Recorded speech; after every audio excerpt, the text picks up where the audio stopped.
What's up, guys? This is Kavaski Urban with the humming pod. I don't even know why I messed up on that. This is Kavaski Urban with I was gonna say, I know I messed up. I was gonna say humans of the ocean, but no, I don't know why I almost said that. This is Kavaski Urban with the Humming Pod podcast, coming to you with a special deep dive into history with our book club, and also extending our book club. We've been working on this book club for quite a while, so this is nothing new. And we've taken a journey from many books, through many books, from children's stories to my own stories to the lives and stories of those who have come before me in this nation, American nation. And I just want to say that you guys are incredible. Thank you for listening in. Thank you for being attentive to the work, the things that are coming daily and continuously coming. This is my main platform for now because this is what I like. This is what I do.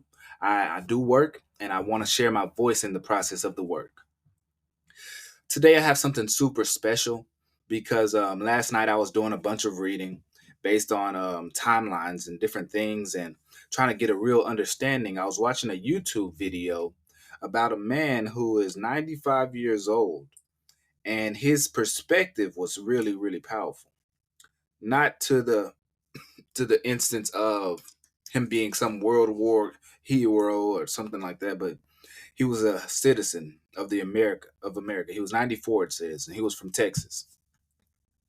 And he talked about his life growing up when he was, he's 94, and he talked about his life when he was 5 years old up until, about 18, maybe maximum. I mean, and then maybe on further.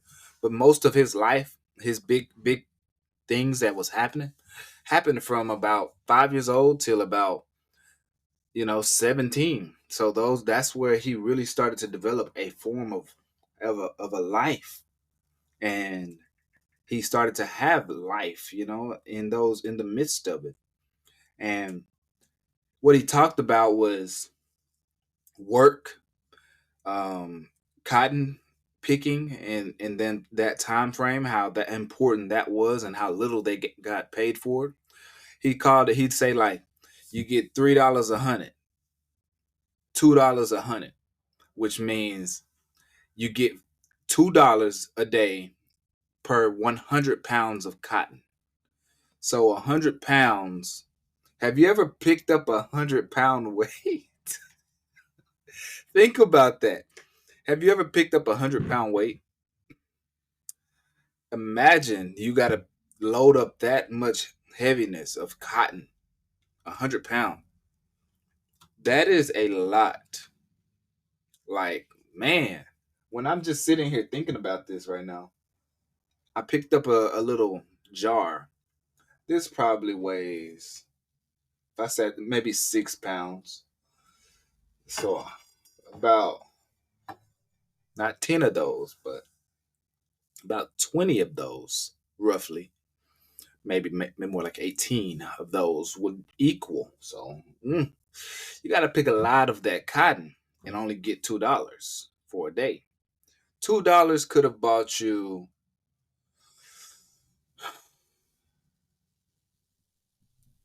you get a week's worth of groceries. No,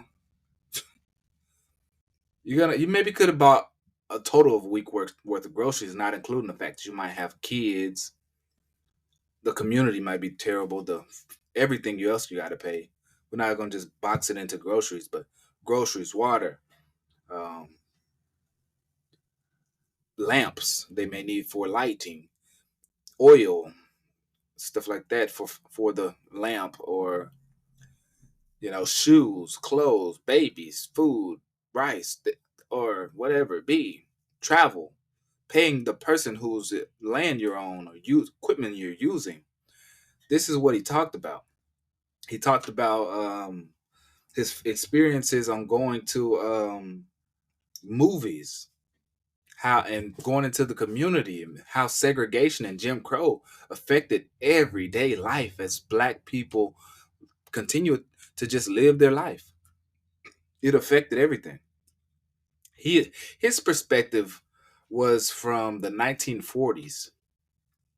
So he said he was doing this in 1940. Think about that. And this is in the South. He said he was in I think he said sub it's something with an S. Porter Springs, Texas. So that's how they were living at that time period. Not very not very long ago. Porter Springs, Texas. And this was after the Great Depression.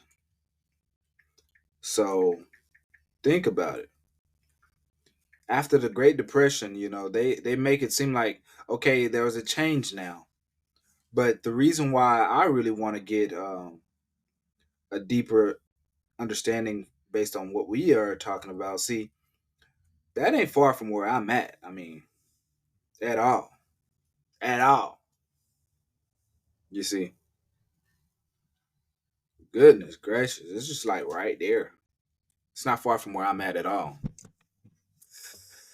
Whew.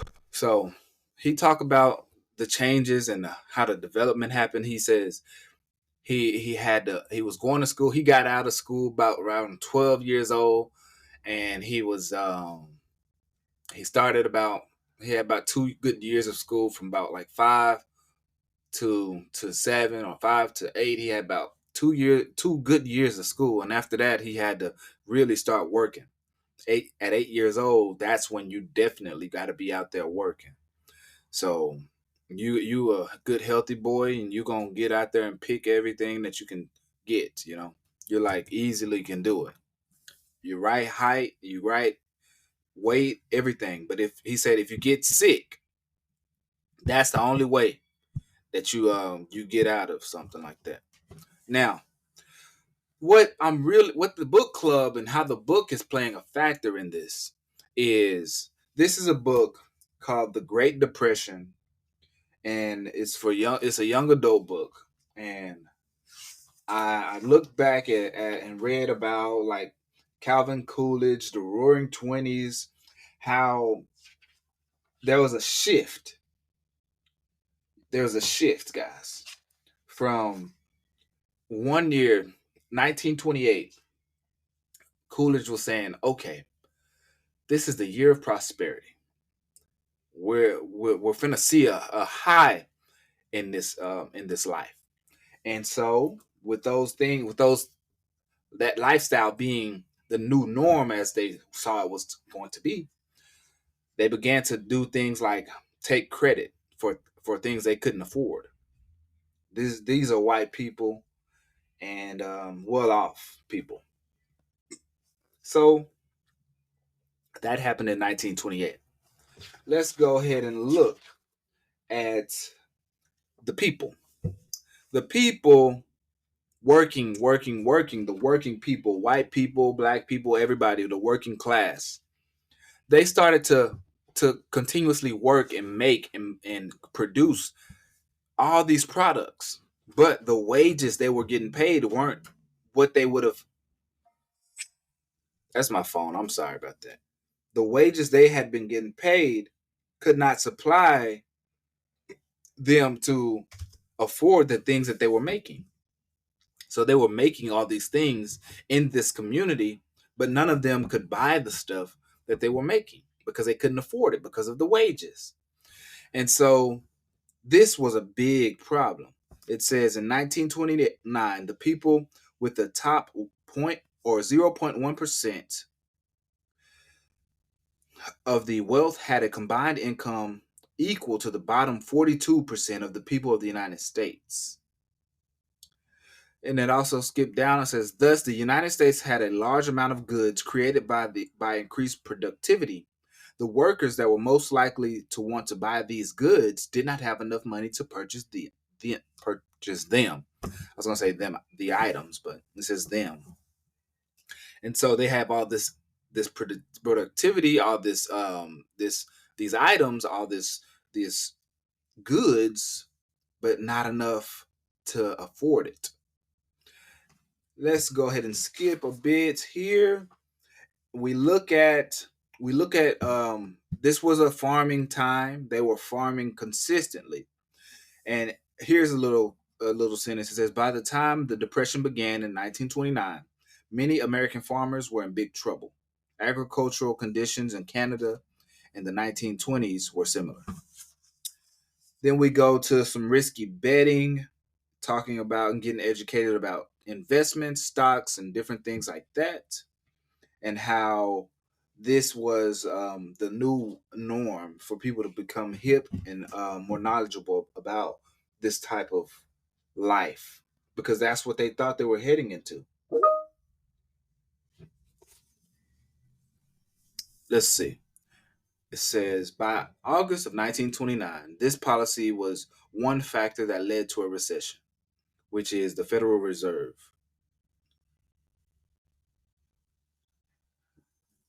And the Federal Reserve raised interest rates, and that was a policy.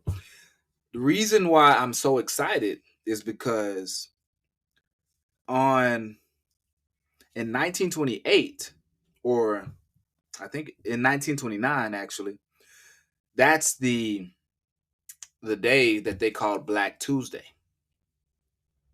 On Black Tuesday, October 29, there was a panic.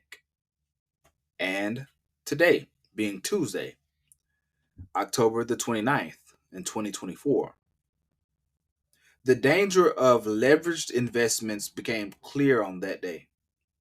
When investors buy stock with borrowed money, a certain amount of the investor's own money must remain with the brokerage. Then the stock purchased acts as collateral for the rest of the loan. When stock values decrease, an investor is required to pay the amount needed to keep the percentage of investor money held by the brokerage at the same level, called a margin call. If the investor cannot pay the margin call, the brokerage sells the investor's stock. On October 29, as share prices dropped, margin calls were issued. This caused more shares to be sold, which caused the price of stocks to be decreased. We'll leave it right there because I'm not going to overload you. But this is they have here a huge crowd gathers on Wall Street near the New York Stock Exchange on Black Tuesday. Black Tuesday. Today's Tuesday. 13 million shares were traded on October 24, while more than 16 million traded on October 19th or 29th, a record amount not broken until 1968. That was the first time, 1968, that happened as well. Huh. And that's what, well, I guess that's when the record was broken. The day after the crash, a stock market analyst predicts in the New York Herald Tribune that the low prices on the stock market are temporary. He believes it is actually a good time to buy stock. For a time after October 1929, many business people and bankers felt that the crash would not have a large effect on the economy and that stock prices would soon be back to normal. In reality, it will be the early 1950s before stock prices on Wall Street would again reach the levels of 1929. So it took 20 years for it to balance out. So back to the beginning of what we started out talking about. You see, this man, he was in the 1940s when he was mentioning these things. So they were really in a terrible, terrible time. And that's where he was. He was working hard. He was a young kid at that point.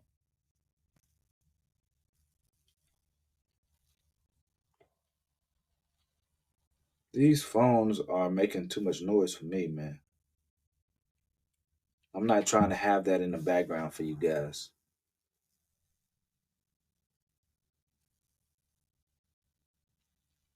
But I'm looking here And I'm just going and going and going deeper into some of the work that we're doing. And as I get on Twitter, I get distracted. I'm sorry, because of certain reasons. Here is my live show is active on Twitter. That's good. That's good, Now, but this also will be posted. This is my podcast, so this will be posted up for us all. And you know how that go. You know how that go. Okay, so on another page of this book, we started to talk about credit and debt again, bank failures, the collapse of world trade. Think about that. When we have a collapse of the world trade, what does that mean? What do we look at? We look at 9/11, the World Trade Center. Some guys have been studying us, studying this community, studying American people, because they want to see growth, but they're not getting that increase. Not everybody is okay with not seeing that increase. I mean, they want to see real growth and change. This is not right, you know. So, and when they see this stuff happen and it affects them, affects their country, they're not okay with it. That's something that American people have tolerated, but these other people are not okay with that type of stuff from the government. That is a form of irresponsibility and a lack of care for the people. And in other countries, they don't tolerate it, and we shouldn't as well. We should not. We got President Hoover. He believed in self-reliance. Pull yourself up by your bootstraps. That's what they say. And then we had Hoovervilles. You see, unemployment left many people unable to pay the rent or mortgage on their home. Homelessness became a huge problem. At least 2,500 or 25,000. I see it like that. 25,000 families and about 250,000 young people were homeless in the early years of the Depression. Think about it, guys. Think about it. Wow. Think about it. Food prices were very low during the 1920s. When there is less of any product, the price for that product goes up. So think about that. When there is less of any product, the price for that product goes up. I'm going to just leave that quote with you. I'm going to post that on Twitter because it's worthy. People need to see the simplicity of what we're dealing with. I was just talking to someone yesterday about how the prices of food are continuously rising, and will we see it rise more if Kamala becomes? What will we see? Will we see it rise more? And how who can we count on? You know what? You can only count on yourself, right? Because I mean, this community is going to continue to be, but suicide rates are real, death is real, hatred is real, and jealousy is real. So think about it. All those things, all those factors. That's why you pour yourself into the truth, not into the lies. Pour yourself into truth. Who is the truth? Who is the way? Who is the light? Jesus. He is the truth, the way, and the life. Price for that product at this current moment, I'm like, I'm typing up. I'm typing this out of the book, talking to you guys, and trying to watch a little video that's popped up. I'm trying to see if this girl is crazy or not. She does so many her routine, like makeup routine, like before bed or something. It's crazy and creeping me out.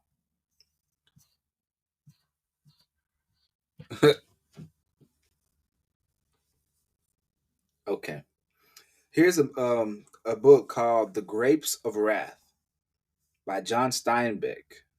It became a film, I believe, in 1940, and Steinbeck won a Pulitzer Prize, I believe, in like 1943. Hey Siri, what year did John Steinbeck win a Pulitzer? John Steinbeck won the Pulitzer Prize for Fiction Novel in 1940 for his novel The Grapes of Wrath. Wow. This is from study.com. He won the Pulitzer. He won the Pulitzer Prize in 1940. It says John Ford's 1940 film version of Steinbeck's The Great Grapes of Wrath relates the story of a family, the Jodes, living during the Depression. They lose their farm in Oklahoma and set out for California. After surviving the hazardous journey, they find they are not welcomed by Californians already threatened with unemployment themselves. At the end of the film, young Tom Joad, played by actor Henry Fonda, becomes a fighter for the social reform. So here is where I've been studying for quite a while. Social reform. Okay. When we look at authors like Richard Wright, Langston Hughes, um, we have Ralph Ellison, Conti Cullen. We got black men like James Baldwin. We have marches like by our freedom riders and the huge marches and those who are fighting activists daily. As we see these things, as we realize these things, I'm gonna do a little research here so I don't forget somebody that I want to truly say. Um, I'm gonna go. Of course, I'm gonna just go to my podcast and see um, one or two of the names that I would like to mention to you guys, so you guys don't miss it. It's some important history that we have, and it's important that you learn these things as well. It's important that I learn these things as well. John Lewis, of course. Eddie Mabo, Bass Reeves, of course, Bass. We can't forget about John Robinson, Robert Smalls. We can't forget about the history of baseball or basketball because these are important. That's one thing that man in that video said. There was so after working in different things, they only played baseball. And the Negro League was very important. I said, and we got Gordon Parks, Oscar Micheaux, Arthur Ashe, different names. Here, let's go ahead and let's look up the Negro League really quick because we can name off a couple of teams, which the Negro League was for coloreds. That's what they called them. They call black people. Wow, man. It also says we have articles like breaking baseball's color barrier, being able to play baseball with white people. That was something they had to learn how to do. Like letting white people play baseball with black people. And now we got a deeper dive into the Negro League. The principal Negro leagues were the Negro National League, 1920, 31, 1933 through 1948. The Eastern Colored League, 1923 through 1928. And the Negro American League, 1937 through 1960. So basically 1920s through the 60s. We saw this. Early Negro leagues. We had Philly, New Orleans, um, Chicago, Louisville, Alabama, St. Louis, Columbus, Kansas City. Definitely ain't have it's nothing in Texas. They ain't have nothing in Texas, huh? Rube Foster,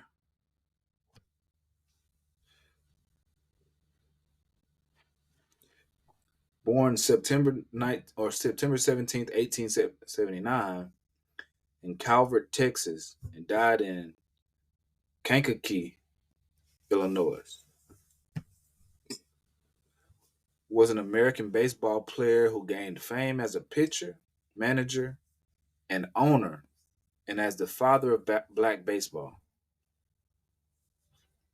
I never did a full podcast on Rube Foster, but this is definitely his moment for me.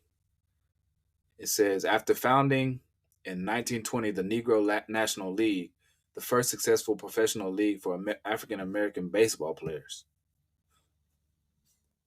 Foster dropped out of school after the eighth grade, and by the age of 18, he had begun playing semi professional baseball in Texas for the Waco Yellow Jackets.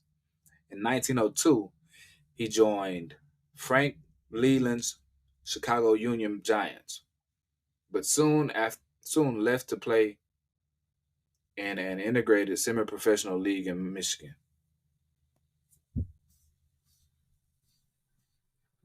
Now, as I look back into baseball, I realized I did do a baseball study one time, and it was pretty fun because I got to really take a deeper dive into what black people stand for, who black people are, and how we got to this point. So, and that was really powerful, and I needed it.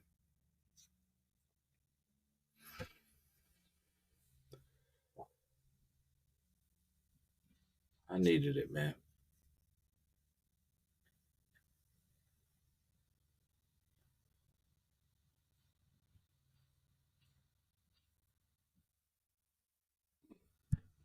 Rudy Gay has announced his retirement after 17 seasons in the W or in the NBA. I don't know about why I'm about to say W,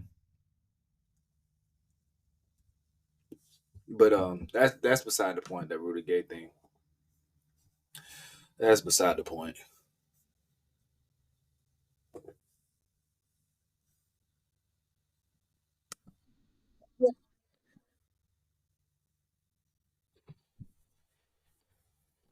That's beside the point. Sometimes when you get on Twitter, it gets really tough because it's like it's so much childishness in everything they do. Like it's like TikTok has almost taken over. You know how they go.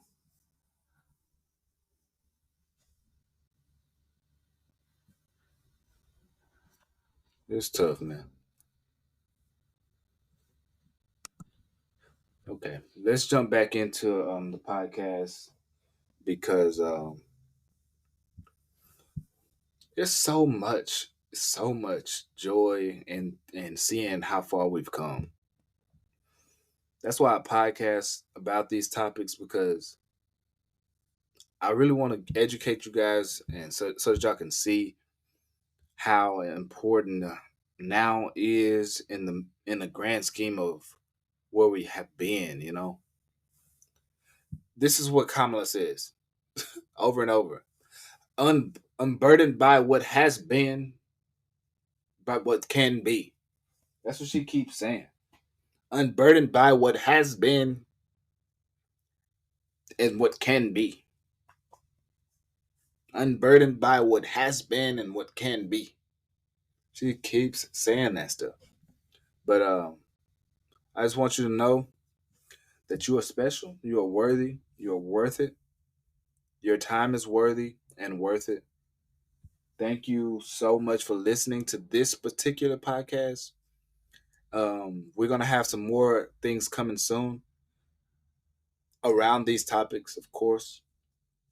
And as I continue to work to get more work published for humans of the ocean science community, the ocean science community, I will continue and push my message of growth, positivity, and speaking joy and light into this world because that's who I am and that's what I do. So I thank you for listening. Thank you for tuning in to the podcast. You have a fantastic rest of your day. Talk to you later.